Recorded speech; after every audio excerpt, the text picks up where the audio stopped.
భూమి మీద ఏదైనా ఒక అద్భుతమైన విషయం అంటూ ఏమైనా ఉన్నదా? అది దేవుని సంఘమని చెప్పాలి. మరి అలాంటి అద్భుతమైన సంఘము ఏమై ఉన్నది? అందులో ఇమిడి ఉన్న విశేషాలు ఏమిటి?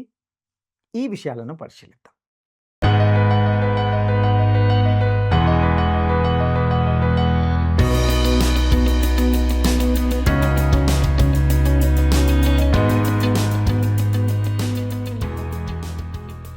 ప్రియమైన మిత్రులారా, ప్రేమధార కార్యక్రమానికి స్వాగతం పలుకుచున్నాం. దేవుని మహాకృపను బట్టి మీరందరూ క్షేమంగా ఉన్నారని భావిస్తున్నాం. ఈ అధ్యయనాలు మీకు ఆశీర్వాదకరంగా ఉంటున్నాయని భావిస్తున్నాం. నేటి నుండి మనము అపోస్తలుడైన పౌలు తిమోతికి వ్రాసిన మొదటి పత్రిక ధ్యానాలను ప్రారంభించుకోబోతున్నాం. ఈ కార్యక్రమం ద్వారా ఈ పత్రిక యొక్క నేపథ్యంతో పాటు ఇది ఏ ఉద్దేశంతో వ్రాయబడింది అనే విషయాలను వివరంగా తెలుసుకుందామా? ఊహించలేని మేలులతో నింపిన నా యేసయ్యా, నీకు నా వందనం. ఊహించలేని మేలులతో నింపిన నా యేసయ్యా, నీకు నా వందనం. వర్ణించగలనా నీ కార్యము, వివరించగలనా నీ మేలులను. వర్ణించగలనా నీ కార్యము, వివరించగలనా నీ మేలులను. ఊహించలేని మేలులతో నింపిన నా యేసయ్యా, నీకు నా వందనం. ఊహించలేని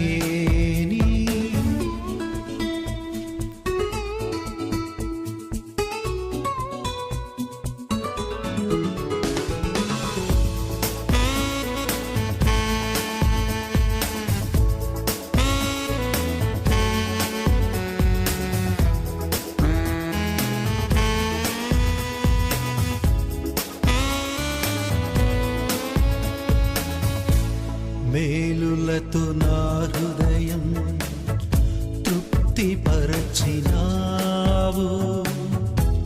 రక్షణ పాత్ర పూచి నిన్ను స్తుతియుతును. మేలులతో నా హృదయం తృప్తిపరచినావు.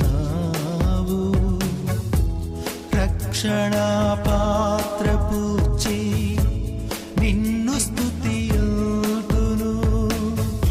ఇశ్రాయేలు దేవుడా, నా రక్షకా, స్తుతియుతును నీ నామమును. ఇశ్రాయేలు దేవుడా, నా రక్షకా,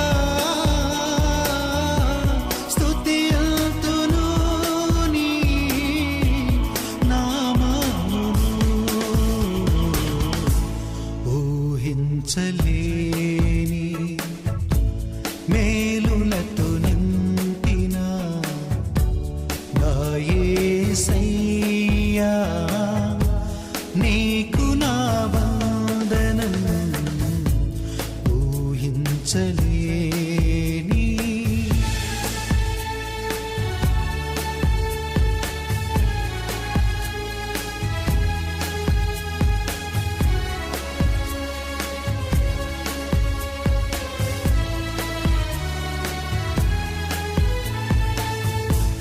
నా దీన స్థితిని నీవు మార్చినావు.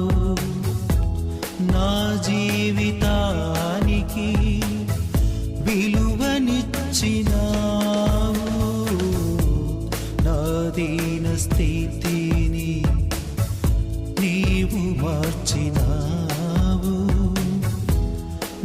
జీవితానికి విలువనిచ్చినావు. నీ కృపతో నన్ను ఆవరించినావు. నీ సన్నిధి నాకు తోడునిచ్చినావు. నీ కృపతో నన్ను ఆవరించినావు. నీ సన్నిధి నాకు తోడునిచ్చినావు. ఊహించలేని మేలులతో నింపిన నా యేసయ్యా, నీకు నా వందనం. ఊహించలేని మేలులతో నింపిన నా యేసయ్యా, నీకు నా వందనం. వర్ణించగలనా నీ కార్యములు, వివరించగలనా నీ మేలులు. వర్ణించగలనా. క్రీస్తునందు ప్రియమైన ప్రేమధార కార్యక్రమాల వీక్షకులందరికీ మన ప్రభువైన యేసుక్రీస్తు శ్రేష్టమైన పవిత్రమైన నామములో శుభములు తెలియజేస్తున్నాం. నేటి నుండి మనము అపోస్తులైన పౌలు తిమోతికి వ్రాసిన మొదటి పత్రికను ప్రారంభించుకోబోతున్నాం. ఈనాటి పాఠంలో మొదటి తిమోతి పత్రిక యొక్క ఉపోద్ఘాతాన్ని గురించి తెలుసుకుంటాం. తిమోతికి వ్రాసిన మొదటి పత్రిక పౌలు వ్రాసిన కొత్త పత్రికల సమూహాన్ని మనకు పరిచయం చేస్తుంది. ఇవి 3 అనగా 1, 2 తిమోతి పత్రికలు మరియు తీతు పత్రిక. వీటిని పాస్టరల్ ఎపిజల్స్ లేక కాపరి పత్రికలు అని అంటారు. ఎందుకంటే ఇవి స్థానిక సంఘాలకు సంబంధించినవి. ఉదాహరణకు ఈ కాపరి పత్రికలు ఎఫెసీ పత్రికకు భిన్నంగా ఉంటుంది. అనగా పౌలు సంఘాన్ని క్రీస్తులో ఉన్న విశ్వాసుల శారీరకంగా మరియు సంఘం కలిగి ఉన్న మహిమాపూర్ణమైన అద్భుతమైన స్థానంగా చెబుతారు. క్రీస్తు శరీరంలో ఉన్న విశ్వాసులందరితో రూపొందిన అదృశ్యమైన సంఘము భూమిపై స్థానిక సమూహాలుగా స్థానిక సంఘాల్లో తనను తాను వ్యక్తపరుస్తుంది.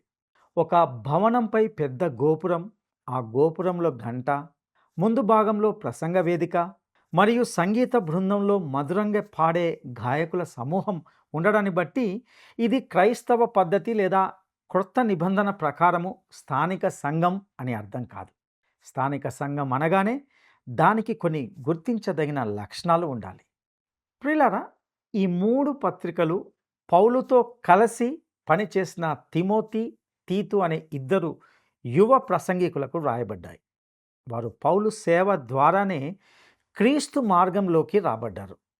ఈ 2 యవనస్తులు పౌలుకు సహాయకులుగా ఉన్నారు మరియు స్థానిక సంఘం గురించి పౌలు వారికి సూచనలు ఇచ్చాడు. ఈ 3 పత్రికల్లో పౌలు ఎక్కువగా 2 విషయాలతో వ్యవహరిస్తాడు. అవేమిటంటే, 1 సంఘము యొక్క విశ్వాస సిద్ధాంతము మరియు 2 సంఘం యొక్క ప్రవర్తన. సంఘము లోపల ఆరాధన సరిగ్గా ఉండాలి. సంఘము వెలుపల మంచి పనులు అనగా సత్క్రియలు కనిపించాలి. ఆరాధన అనేది లోపల ఉండాలి. పనులు లేదా క్రియలు అనేవి వెలుపల కనిపించాలి. ఈ విధంగానే సంఘము అనేది తనను తాను వ్యక్తపరచాలి. పౌలు ఈ 2 విషయాలను ఈ 3 పత్రికల్లో కూడా వివరిస్తాడు. ఉదాహరణకు 1వ తిమోతి పత్రిక 1వ అధ్యాయంలో విశ్వాసం అనగా సంఘం యొక్క విశ్వాసము, దాని సిద్ధాంతం వివరించబడితే 2వ అధ్యాయంలో సంఘం యొక్క క్రమం వివరించబడింది. ఇక 3వ అధ్యాయము సంఘ పరిచారకుల గురించి, 4వ అధ్యాయము రాబోయే విశ్వాస భ్రష్టతను గురించి వివరిస్తుంది. మరియు 5 మరియు 6 అధ్యాయాలు సంఘ పరిచారకుల కర్తవ్యాలను గురించి తెలియజేస్తాయి. ఇక 2వ తిమోతి పత్రికలో పౌలు మొదటి అధ్యాయంలో సంఘం యొక్క కష్టాలను గురించి మరియు రెండవ అధ్యాయంలో సంఘం యొక్క కార్యాచరణను గురించి వ్యవహరిస్తాడు. ఇక 3 మరియు 4 అధ్యాయాల్లో సంఘం యొక్క విశ్వాస భ్రష్టత మరియు సంఘం యొక్క విధేయత నిబద్ధతను గురించి వివరించబడింది. ఇక తీతుకు వ్రాసిన పత్రికలో కూడా అదే ముఖ్యాంశం కొనసాగుతూ ఉంటుంది.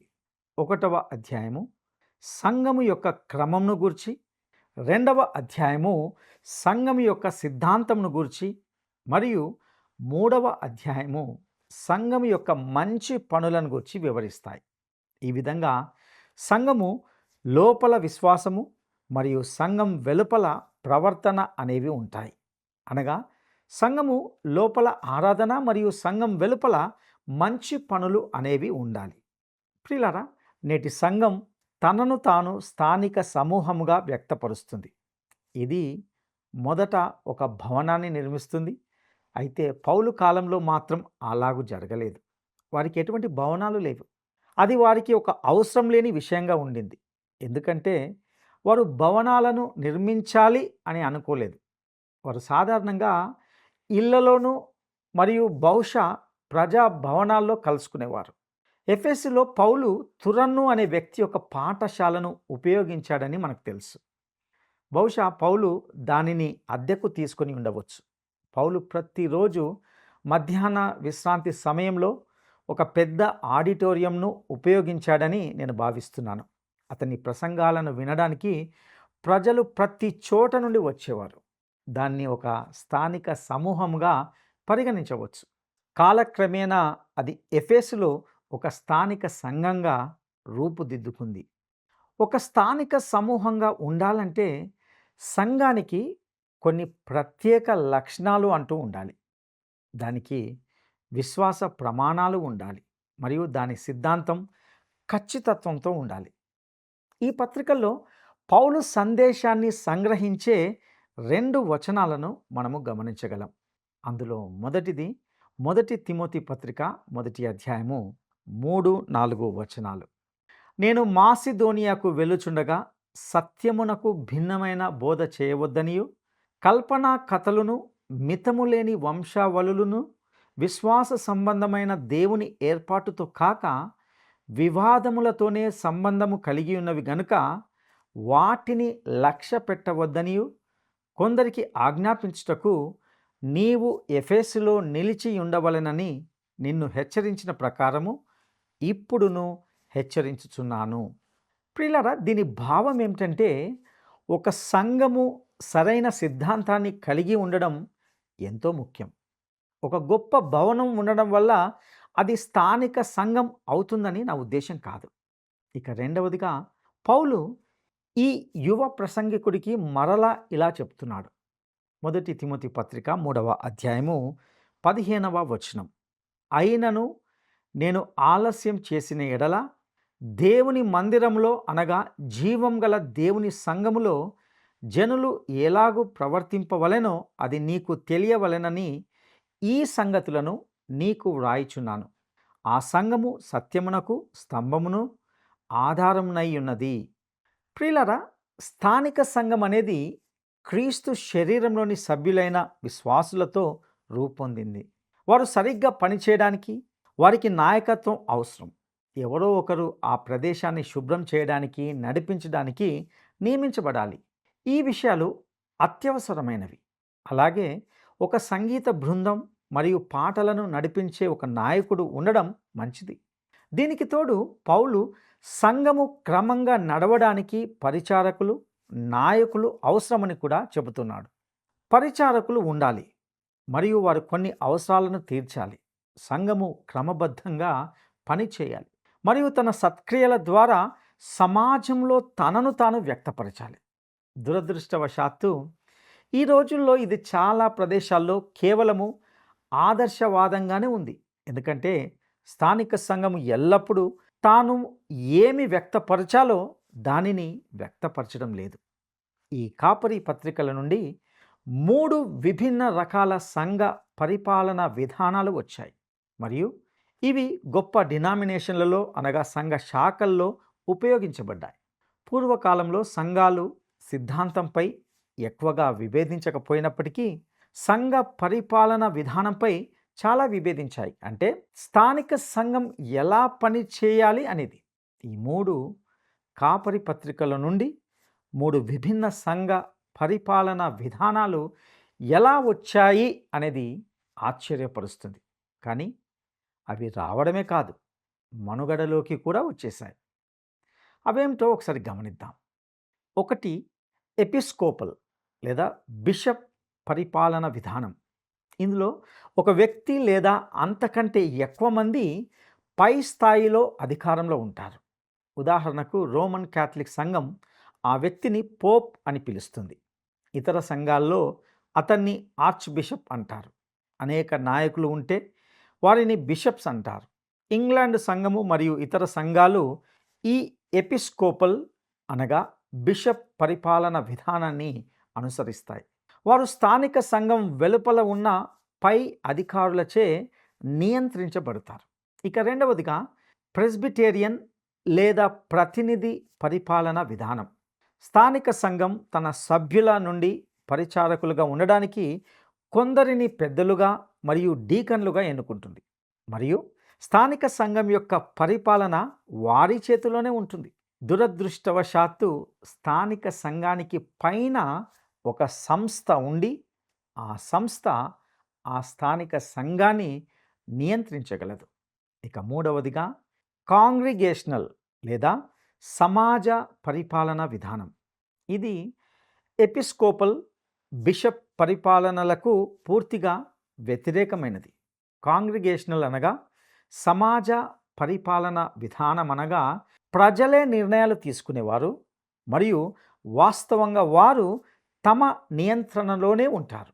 సభ్యులను స్వీకరించడం మరియు స్థానిక సంఘానికి సంబంధించిన ప్రతి దానిపై మొత్తం సంఘం ఓటు వేస్తుంది.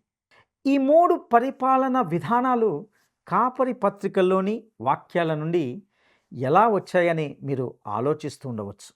కొన్ని పదాలను విభిన్నంగా అర్థం చేసుకున్నారనేది స్పష్టంగా మనకు అర్థమవుతుంది. మనము ఈ పత్రికలను అధ్యయనం చేస్తున్నప్పుడు ఈ విభిన్న వివరణలను గమనించడానికి ప్రయత్నిద్దాం. ఒక ఆసక్తికరమైన విషయం ఏమిటంటే ప్రారంభ దినాల్లో ఈ 3 పరిపాలన విధానాలు సరిగ్గానే పనిచేస్తున్నట్లుగా కనబడ్డాయి. కానీ ఇటీవల కాలంలో ఈ 3 విధానాలు కూడా సమస్యల్లో పడ్డాయి. అవి ఇంతకు ముందులాగా పని చేయడం లేదు. ఈ 3 విధానాల్లో ఉన్న వ్యక్తులు అంతర్గత వివాదాలు, అస్తవ్యస్తత మరియు విభేదాలు ఉన్నాయని చెబుతుంటారు.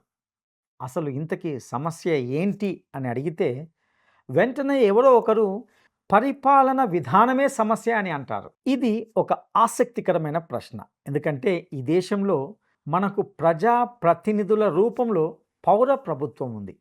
ఇది సంఘ పరిపాలన విధానాన్ని అనుసరించి రూపొందించబడింది. చూడండి, ప్రారంభ వలస రాజ్యవాసులు రాజులను వద్దనుకున్నారు. ఎందుకంటే అది మాత్రమే వారికి తెలిసిన ప్రభుత్వ పాలన విధానం. మరియు వారు రాజుల పాలనతో విసుగు చెందారు. వారు నిరంకుశ ప్రభుత్వాన్ని వద్దనుకున్నారు. మరియు ప్రజలు పాలించడానికి కూడా వారు ససేమిరా ఇష్టపడలేదు. ఈరోజు స్థానిక రాజకీయ నాయకులు అందరికీ ఓటు హక్కు ఉంది అని మాట్లాడడం ఇది మీకు విచిత్రంగా అనిపించవచ్చు. వలస రాజ్య కాలంలో స్త్రీలు ఓటు వేయలేదు. భూస్వాములు కానివారు అనగా భూములు లేనివారు ఓటు వేయలేదు. కేవలం ఆస్తి ఉన్నవారు మరియు ఒక నిర్దిష్ట ఉన్నత వర్గానికి చెందినవారు మాత్రమే ఓటు వేసేవారు. వలస రాజ్యవాసులు రాజులు తమను పాలించడాన్ని ఎందుకు వద్దనుకున్నారు? ఎందుకంటే వారు మానవ స్వభావాన్ని నమ్మలేకపోయారు. అంటే వారు ఒకరినొకరు నమ్మలేకపోయారు. మనం మాత్రం ఆ మనుషులను అద్భుతమైన రాజకీయ దేశభక్తి కలిగిన సాధువులుగా భావిస్తాం. అయితే వారు కూడా మానవులే మరియు దోషాలతో నిండినవారే.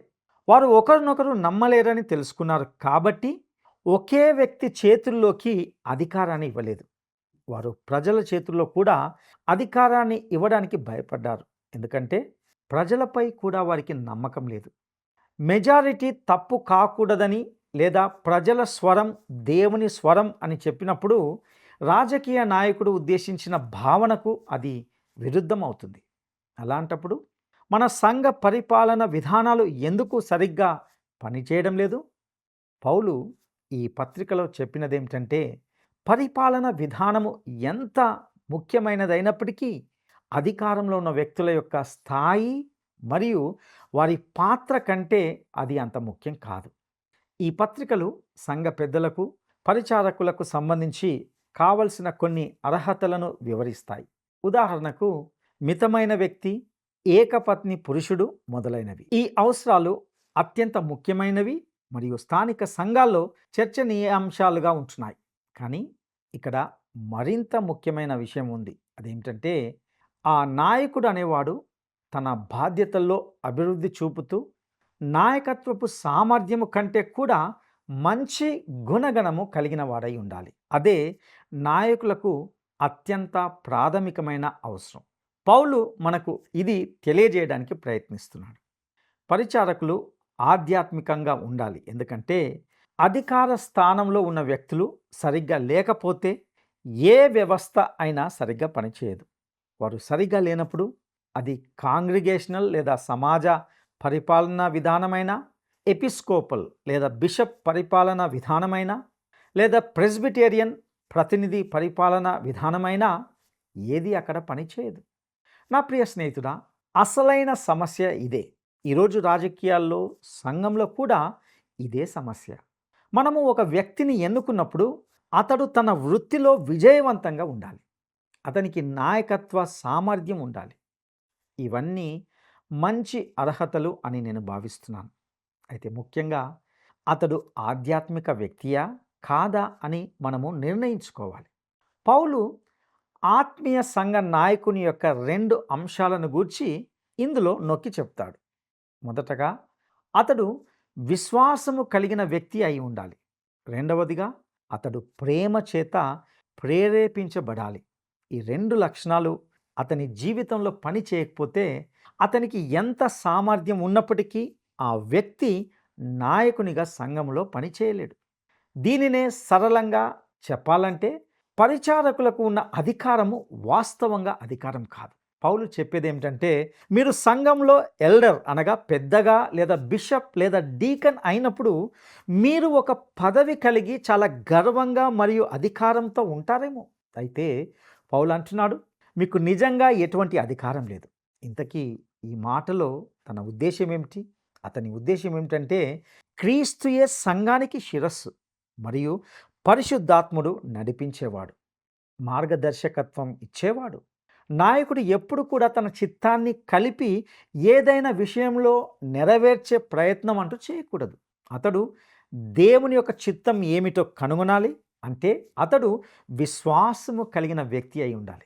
ప్రియులారా, అతడు ప్రేమ చేత ప్రేరేపించబడే వ్యక్తిగా ఉండాలి. దాని యొక్క అర్థము అతడు అందరితో మెత్తగా మృదువుగా మాట్లాడుతూ ప్రజలను సంతోషపెట్టే వ్యక్తిగా ఉండాలని కాదు, కానీ ఆ సంఘములో క్రీస్తు యొక్క చిత్తాన్ని అమలు చేయాలి. క్రీస్తు సంఘానికి శిరస్సు అని నిర్ధారించుకోవడమే అతని యొక్క పని. నా ప్రియ స్నేహితుడా, క్రీస్తు నేటి స్థానిక సంఘానికి శిరస్సు. మనము దీన్ని మొదటి వచనంలో చూసినట్లయితే పౌలు ఆయనను ప్రభువైన యేసు క్రీస్తు అని పిలుస్తాడు.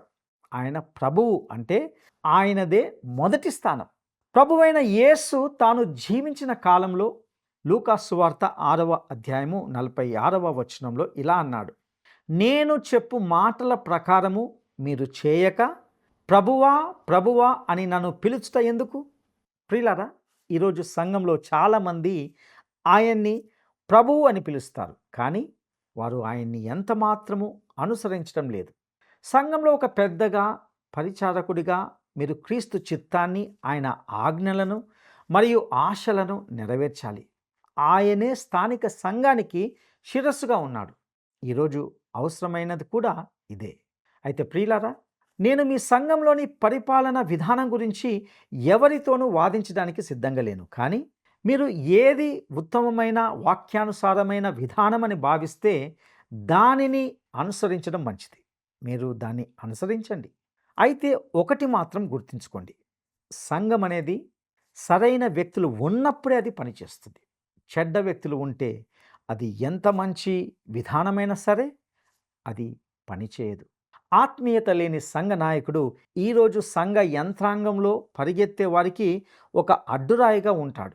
అలాంటప్పుడు సంఘం యొక్క పని ఈ ప్రపంచంలో క్రీస్తును పక్కన పెట్టి అటువంటి వ్యక్తిని పైకి తీసుకువెళ్ళడమే అవుతుంది.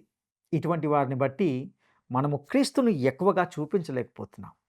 ప్రియులారా, 1 తిమోతి పత్రికలో మనము స్థానిక సంఘం యొక్క ముఖ్యాంశాలతో వ్యవహరిస్తాము. అలాగే దాని నాయకుల యొక్క లక్షణాలు మరియు సామర్థ్యాలను బట్టి సంఘము నిజంగా ప్రభు అయిన యేసుక్రీస్తు సంఘమా కాదా అని నిర్ణయాత్మక విషయాలపై దృష్టి పెడతాం. ఈ పత్రిక యొక్క క్లుప్త సంక్షిప్త సారాంశం ఏమిటంటే సంఘ విశ్వాసమును గూర్చి 1 అధ్యాయంలో చూస్తాం. అనగా ఇందులో ఈ పత్రిక పరిచయం, తప్పుడు సిద్ధాంతాలను గూర్చిన హెచ్చరిక, పౌలు యొక్క వ్యక్తిగత సాక్ష్యం మరియు పౌలు తిమోతికి ఇచ్చిన ఆదేశాన్ని గమనిస్తాం. అదేవిధంగా 2వ అధ్యాయంలో బహిరంగ ప్రార్థన మరియు సంఘములో స్త్రీ యొక్క స్థానాన్ని గురించి చర్చిస్తాం.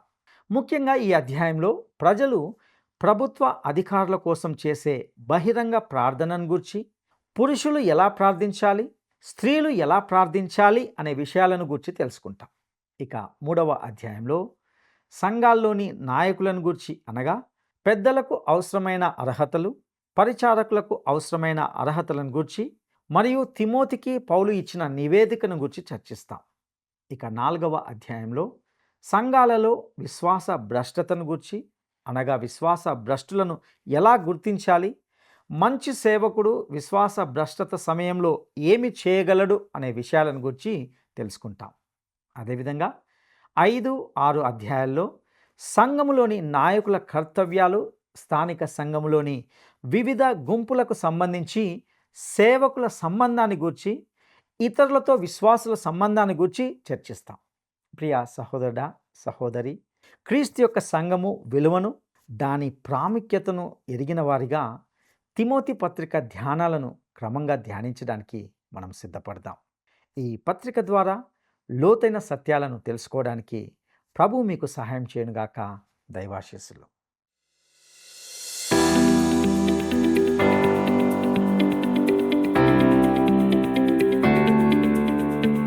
1-2 తిమోతి మరియు తీతు పత్రికలను ఏమని అంటాము? 1-2 తిమోతి మరియు తీతు పత్రికలను ఏమని అంటాము? 1 సంఘ పత్రికలు, 2 కాపరి పత్రికలు, 3 సంఘ నాయకుల పత్రికలు. ఈ ప్రశ్నకు సరైన జవాబును ఈ వాట్సాప్ నంబర్కు పంపండి. మా వాట్సాప్ నంబర్ 9399952570. ప్రియ మిత్రులారా, నేటి ఈ సందేశం ద్వారా మీరు అనేక క్రొత్త విషయాలను నేర్చుకున్నారని తలుస్తున్నాం. ఇక మీ ఆధ్యాత్మిక జీవితంలో ఏమైనా సందేహాలు కానీ, ప్రార్థన అవసరతలు కానీ ఉన్నట్లయితే క్రింద ఇవ్వబడిన ఫోన్ నంబర్కు తప్పకుండా ఫోన్ చేయండి. మీ ఫోన్ కాల్ కోసం మేము ఎదురు చూస్తూ ఉంటాం. మేము మీ కొరకు, మీ కుటుంబాల కొరకు ప్రార్థిస్తాం. దేవుని సన్నిధి మీకు తోడయుండి నడిపించునుగాక. ఆమేన్. ఈ కార్యక్రమం మీకు నచ్చిందా? అయితే వెంటనే మిస్డ్ కాల్ ఇవ్వండి. బహుమతి పొందే విజేత మీరే కావచ్చు.